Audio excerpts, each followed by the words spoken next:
అయితే ఇక్కడ భీమ్స్ గారు ఉన్నారు కాబట్టి ఏదో ఒక్కసారి రూబరు అంటే మేము ఆ పాటను విందాం అనుకుంటున్నాం. ఫస్ట్ మీ దగ్గర నుంచి మొదలు పెడదాం అనుకుంటున్నాం. భీమ్స్ గారు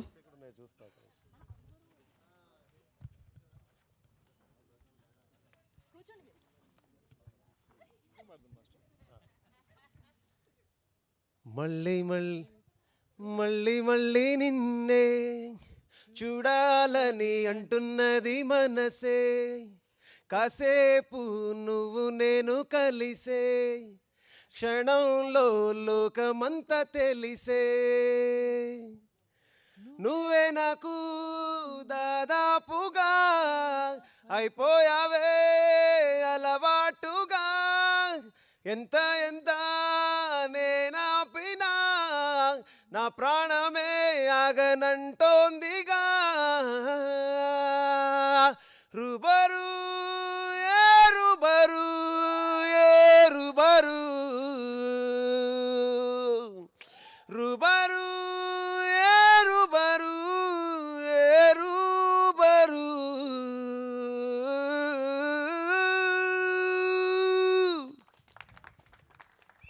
ఓ మై గాడ్ క్రేజీ. ఏది అమ్మాయిలు అబ్బాయిలు ఒక వేసుకోండి. అయితే భీమ్స్ గారి వాయిస్ మైక్లో వినిపించింది, కానీ పక్కన ఇంకొక సింగర్ పాడారు, ఆయన వాయిస్ కొంచెం కొంచెంగా వినిపించింది, రూబరు రూబరు అన్నట్టు. ఏదో ఒకసారి రూబరు అనండి. సుప్రియ గారు వెంటనే పాడించకండి ప్లీజ్ అంట. रूबरू अनुराग जी रूबरू बोलो ना एक बार. रूबरू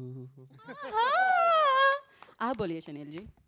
रूबरू रूबरू ఓకే రిథంలో రుబరు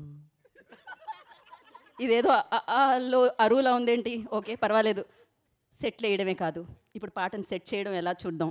భీమ్స్ గారు ఉండకపోతే మనం పాడకూడదండి. నేను పాడాలి పాడాలి సుప్రియ గారు పాడాలి.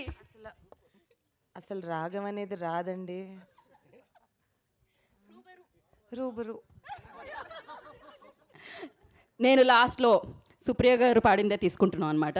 పర్ఫెక్ట్. అయితే వీళ్ళందరూ ఇలా పాడారు, ఇంతకీ ఒరిజినల్ పాట ఎలా ఉంది అని తెలుసుకోవాలంటే వీ హ్యావ్ ఎ వీడియో.